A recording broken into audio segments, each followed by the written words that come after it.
Hello friends, welcome to this video.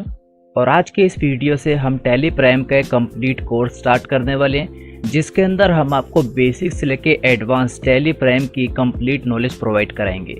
Tally solution की तरफ से टैली के लेटेस्ट वर्जन को रिलीज़ कर दिया गया है, तो टैली ERP 9 को धीरे धीरे क्लोज कर दिया जाएगा। अब से टैली प्राइम के अंदर ही सारी अकाउंटिंग वगैरह मेंटेन की जाएगी। और इस वीडियो से हम आपको डिटेल में टैली प्राइम की पूरी अकाउंटिंग सिखाएंगे कि किस तरीके से कंपनी को क्रिएट किया जाता है, कैसे इसके अंदर अकाउंटिंग इन्वेंट्री मेंटेन की जाती है, कैसे GST के साथ एंट्रीज की जाती है और कैसे GST की रिपोर्ट्स वगैरह को चेक किया जाता है। ये कंप्लीट एक कोर्स चलने वाला है, जिसके अंदर स्टेप बाय स्टेप आपको सारी नॉलेज प्रोवाइड की जाएगी। इससे प्रीवियस वीडियो के अंदर हमने आपको टैली प्राइम के बारे में इंट्रो वगैरह उसकी सारी थ्योरी का नॉलेज दी थी, यानी टैली का ये कौन सा वर्जन है और इसके अंदर क्या क्या नए फीचर्स इंप्लीमेंट होने वाले हैं। आज की इस वीडियो से हम आपको प्रैक्टिकल क्लास बताएंगे। तो ये हमारे इस कोर्स की सबसे फर्स्ट क्लास है और आज की इस वीडियो में हम आपको टैली प्राइम के अंदर कंपनी को क्रिएट करना सिखाएंगे। तो ये हमारे इस सीरीज की फर्स्ट क्लास है। तो आइए इसे स्टार्ट करते हैं। वीडियो को स्टार्ट करने से पहले आपसे एक रिक्वेस्ट है कि अगर आपने अभी तक हमारे चैनल को सब्सक्राइब नहीं किया तो आप इस रेड कलर के सब्सक्राइब बटन पर क्लिक करके सब्सक्राइब कर दीजिए और साथ में बनी इस बेल आइकन को भी प्रेस कर दीजिए, जिससे हमारे चैनल पे आई हर लेटेस्ट वीडियो की अपडेट आपको नोटिफिकेशन के थ्रू मिलती रहेगी। तो आइए आज के इस टॉपिक को शुरू करते हैं। तो यहाँ पे हम अपने कंप्यूटर स्क्रीन में आ चुके हैं और इस फर्स्ट क्लास के अंदर हम आपको टैली प्राइम के अंदर कंपनी को क्रिएट करना सिखाएंगे। ये टैली प्राइम का एक प्रॉपर कोर्स चलेगा, जिसके अंदर आपको काफ़ी डिटेल के अंदर इस सॉफ्टवेयर की नॉलेज प्रोवाइड की जाएगी। हो सकता है कि इसके अंदर नंबर ऑफ क्लासेस आपकी काफ़ी ज़्यादा हो जाए, लेकिन इस कोर्स को करने के बाद आपको टैली प्राइम की प्रॉपर डिटेल में नॉलेज मिल जाएगी। और जो लोग टैली ERP 9 को पहले से काफ़ी अच्छे तरीके से चलाना जानते थे, वो टैली प्राइम को काफ़ी आसानी से सीख सकते हैं। और जो लोग फर्स्ट टाइम टैली सॉफ्टवेयर को चलाना सीख रहे हैं, उनके लिए भी ये वीडियो काफ़ी यूज़फुल है, क्योंकि इसके अंदर सारे कॉन्सेप्ट काफ़ी डिटेल के अंदर कवर किए जाएंगे। तो आइए इस वीडियो को स्टार्ट करते हैं। तो यहाँ पे यह हमारा टैली ERP 9 सॉफ्टवेयर का लोगो है। सिंपल है, इस पर डबल क्लिक कर देते हैं। इसको क्लिक करने के बाद इस तरीके से इसका हमें लोगो शो होता है जब ये ओपन होती है। देन जैसे ही हम टैली सॉफ्टवेयर को ओपन कर लेते हैं तो सबसे पहले हमसे लाइसेंस के लिए पूछता है। तो यहाँ पे हमसे पूछता है कि आप टैली सॉफ्टवेयर को यानी टैली प्राइम को किस तरीके से यूज़ करना चाहते हैं। आप इसको एजुकेशन मोड में चलाना चाहते हैं, आप इसको लाइसेंस एंड नेटवर्क की मदद से चलाना चाहते हैं, यानी वो लोग जो टैली सॉफ्टवेयर को शेयरिंग करके चलाते हैं, जिनके पास एक मेन रिमोट यूज़र होता है और उसके बाद वो अलग अलग तरीके से नेटवर्क की मदद से उसे यूज़ करते हैं, तो वो यहाँ पे नेटवर्क की मदद से चला सकते हैं। देन रीएक्टिवेट एग्जिस्टिंग लाइसेंस, यानी जिन लोगों के पास लाइसेंस पहले से है वो उसको रीएक्टिवेट करना चाहते हैं। ये एक्टिवेट न्यू लाइसेंस, ये आप यहाँ पे न्यू लाइसेंस के साथ एक्टिवेट करना चाहते हैं। तो अगर आपके पास लाइसेंस है तो आप यहाँ पे लाइसेंस की मदद से इसको ऑन कर सकते हैं, और अगर आपके पास लाइसेंस नहीं है, आप एक स्टूडेंट है और टैली सॉफ्टवेयर को चलाना सीख रहे हैं, तो यहाँ पे आप सबसे पहला ऑप्शन एजुकेशन मोड के अंदर भी इसको चला सकते हैं। तो यहाँ पे हम आपको कंटिन्यू एजुकेशन मोड के अंदर आपको चला के दिखाते हैं। एजुकेशन मोड और लाइसेंस मोड, इन दोनों में सिर्फ इतना डिफरेंस है कि आप एजुकेशन मोड के अंदर सिर्फ 1 और 2 डेट के अंदर एंट्री कर सकते हैं, लेकिन लाइसेंस के अंदर आप किसी भी डेट के अंदर एंट्री कर सकते हैं। तो अगर आप टैली सॉफ्टवेयर को सीखना चाहते हैं, इसको पहले यूज़ करके देखना चाहते हैं, तो आप फर्स्ट एजुकेशन मोड के अंदर इसको यूज़ करके देखिए। कंटिन्यू विद एजुकेशन मोड के बाद हमें इस तरीके का इंटरफेस शो हो जाता है, जिसके अंदर हमें सबसे पहले पूछता है create company, select remote company, specific path, select from drive. और यहाँ पे आपने जो पहले से कंपनी क्रिएट की होंगी वो सारी लिस्ट हमें यहाँ पे शो हो जाएगी। तो अभी हमने यहाँ पे कोई भी कंपनी क्रिएट नहीं की है, इसलिए हमें यहाँ पे एक भी लिस्ट शो नहीं हो रही है। जो लोग टैली ERP 9 को चलाते थे तो वहाँ पे उनको अलग तरीके का इंटरफेस आता था। वहाँ पे उन्हें कंपनी इन्फो के अंदर सेलेक्ट कंपनी, क्रिएट कंपनी, ये सारे फीचर आते थे, लेकिन टैली प्राइम के अंदर इसको अपडेट कर दिया गया। अब आप यहीं पे ऊपर की तरफ कंपनी को क्रिएट कर सकते हैं और जो सी कंपनीज आपने क्रिएट की होंगी वो सारी लिस्ट आपको यहीं पे शो हो जाएगी। देन इसके अंदर एक एडवांस फीचर और है जो टैली ERP9 के अंदर नहीं था। यहाँ पे आप देखेंगे आपको स्पेसिफिक पाथ का एक ऑप्शन आएगा। ये ऑप्शन टैली ERP9 के अंदर भी था। अगर हम इस पर क्लिक करते हैं तो यहाँ पे अगर आप अपने किसी भी डेटा का पाथ कॉपी पेस्ट करते हैं तो वो डेटा आपका यहाँ पे ओपन हो जाता है। ये फीचर टैली ERP9 के अंदर भी सेम था, लेकिन टैली प्राइम के अंदर एक फीचर और दिया गया, सेलेक्ट फ्रॉम ड्राइव। इसकी मदद से अगर डेटा आपके किसी भी ड्राइव के अंदर है, इवन आपके पेन ड्राइव के अंदर है, तो आप यहाँ से उसको सेलेक्ट कर सकते हैं। इस फीचर की हेल्प से आपको बार बार डेटा का पाथ कॉपी पेस्ट करने की जरूरत नहीं है। आप सिंपल उस वाले डेटा पे जाइए, उस ड्राइव पे जाइए और वहाँ से आप उसको सेलेक्ट कर लीजिए। तो काफ़ी अमेजिंग फीचर है। तो आइए अब यहाँ पे हम आपको एक नई कंपनी को क्रिएट करके दिखाते हैं। तो सबसे पहला ऑप्शन जिस पे लिखा है क्रिएट कंपनी, आप इस पे क्लिक कर सकते हैं। तो यहाँ पे हम सिंपल क्रिएट कंपनी पे क्लिक कर देते हैं।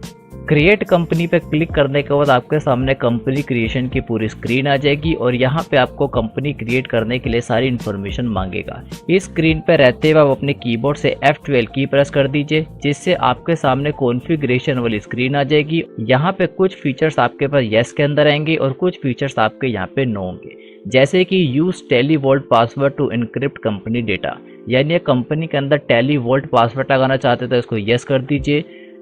यूज यूजर एक्सेस कंट्रोल देना चाहते हैं उसको भी यस कर दीजिए। Provide additional base currency detail देना चाहते हैं उसको भी यस कर दीजिए। इन सभी फीचर के बारे में हम आने वाली वीडियो के अंदर आपको बताएंगे। आज हमारी फर्स्ट वीडियो है और आज की फर्स्ट वीडियो में हम आपको बेसिक कंपनी क्रिएट करना सिखा रहे हैं। तो हम सबसे पहले फीचर को यस रहने देते हैं, प्रोवाइड कॉन्टैक्ट डिटेल, बाकी तीनों को नो रहने देते हैं। अब सबसे पहले हमसे पूछ रहा है कंपनी नेम, तो यहाँ पे आप अपनी कंपनी के नेम को लिख दीजिए जिस भी नेम की आपकी कंपनी है। देन उसके बाद जैसे आप एंटर प्रेस करेंगे तो मेलिंग नेम में ऑटोमेटिक वही नेम आ जाएगा जो आपने कंपनी नेम के अंदर डाला था। अगर आप मेलिंग नेम के अंदर अलग नेम ऐड करना चाहते तो आप यहाँ पे ऐड कर दीजिए। देन उसके बाद एड्रेस, तो यहाँ पे वो अपनी कंपनी का पूरा एड्रेस एंटर कर दीजिए, जो भी आपकी कंपनी का एड्रेस है। देन उसके बाद हमसे पूछ रहा है स्टेट, तो जैसे हम स्टेट के ऊपर आते हैं तो यहाँ पे लिस्ट ऑफ स्टेट के अंदर सारे स्टेट हमारे सामने शो हो जाते हैं। अगर यहाँ पे इस लिस्ट ऑफ स्टेट में से आपका स्टेट शो नहीं हो रहा तो आप ऊपर की तरफ न्यू स्टेट पे क्लिक करके यहाँ पे उस स्टेट को ऐड कर सकते हैं। वैसे तो यहाँ पे जितने भी स्टेट्स हैं सारे स्टेट्स आपको यहाँ पे शो हो जाएंगे, लेकिन अगर किसी वजह से आपका कोई ऐसा स्टेट है या कोई ऐसा आपका सिटी है जो यहाँ पे शो नहीं हो रही, तो ऊपर की तरफ आपको टैली प्राइम में ऑप्शन मिल जाता है न्यू स्टेट का।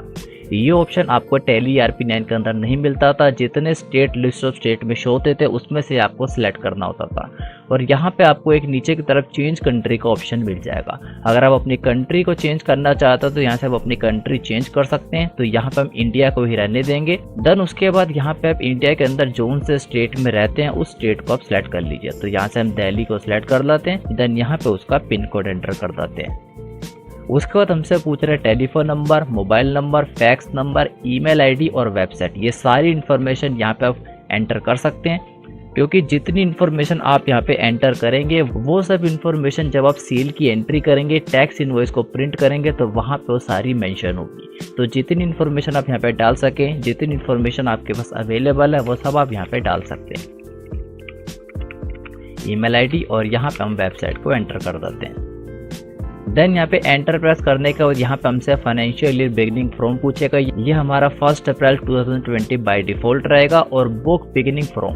तो यहाँ पे आपको एक चीज़ का ध्यान देना है, जो हमारा फाइनेंशियल ईयर है वो हमारा 1 अप्रैल रहेगा, लेकिन जो हमारा बुक बिगिनिंग फ्रॉम है ये आप अपने अकॉर्डिंग ऐड कर सकते हैं। एग्जाम्पल के लिए जो हमारा फाइनेंशियल ईयर है वो हमारा 1 अप्रैल 2020 है, लेकिन जब हमने बिजनेस स्टार्ट किया वो हमने जून से स्टार्ट किया। तो जो बुक बिगिनिंग फ्रॉम है वो यहाँ पे हम 1 जून या जिस भी जून को आपने बिजनेस स्टार्ट किया वो आप यहाँ पे एंटर करेंगे।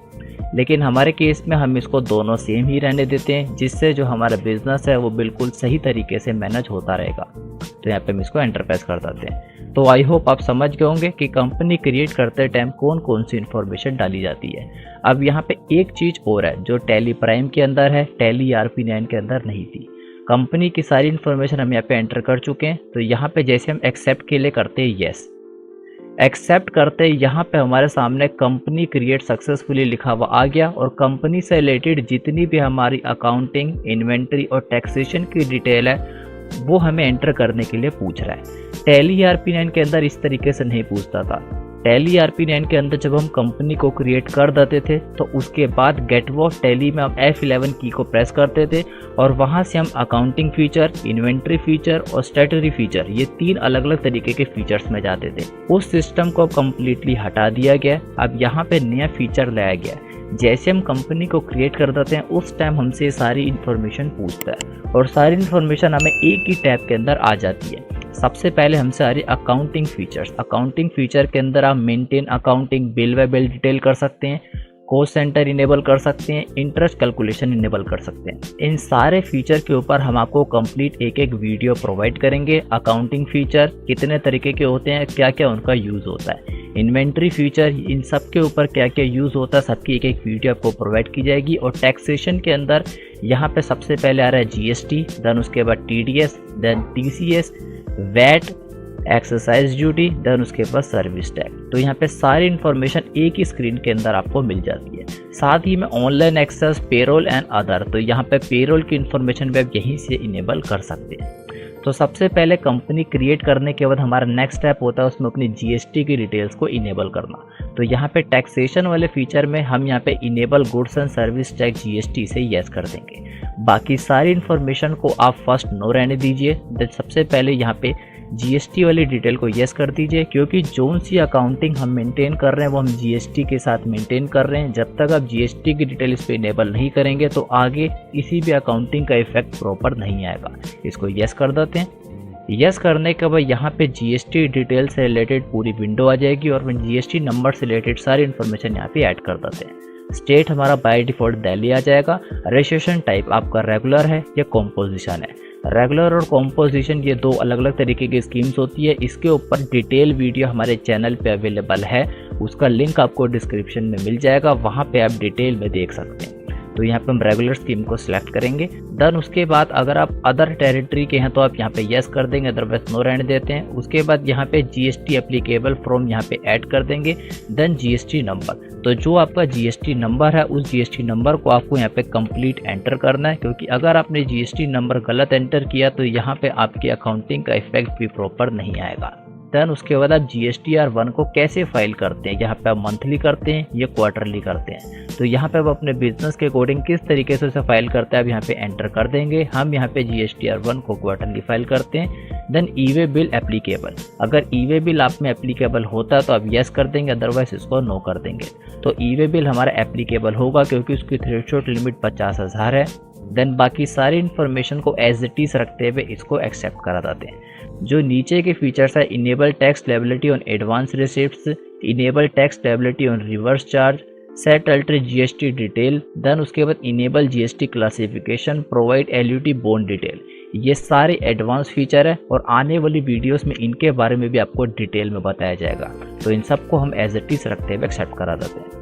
तो यहाँ पे सक्सेसफुली हमारी एक कंपनी क्रिएट हो चुकी है। तो आप देखेंगे यहाँ पे गेट वॉट टैली आ चुका है और यहाँ पे कंपनी का नेम आ गया VKY मलिक और यहाँ पे नो वाउचर एंटर, यानी अभी तक हमने इसमें कोई भी एंट्री नहीं की है। ऊपर की तरफ क्रिएटेड पीरियड आ गया 1 अप्रैल 2020 तो 31 मार्च 2021, यानी एक हमारा फाइनेंशियल ईयर यहाँ पे आ चुका है और यहाँ पे हमें करंट डेट आ जाएगी।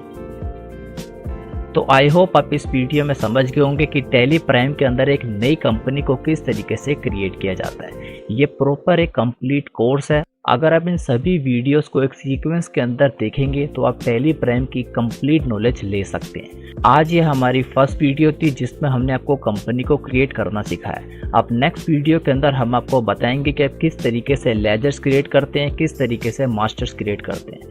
इस कोर्स के अंदर हम आपको वही सारी इन्फॉर्मेशन प्रोवाइड कराएंगे जो एक स्टूडेंट के लिए काफ़ी यूजफुल होगी, जिससे वो आगे जाके किसी कंपनी के अंदर अगर जॉब के लिए अप्लाई करता है तो वहाँ काफ़ी आसानी से टैली प्राइम के अंदर जॉब वगैरह कर सकता है। तो अगर आपको हमारी ये वीडियो अच्छी लगी है इसको लाइक कीजिए, हमारे चैनल को सब्सक्राइब कीजिए और साथ में बने बेल आइकन को प्रेस कर दीजिए, जिससे हमारे चैनल पे आई हर वीडियो की नोटिफिकेशन आपको आपके मोबाइल पे ही मिल जाएगी। Thanks for watching this video.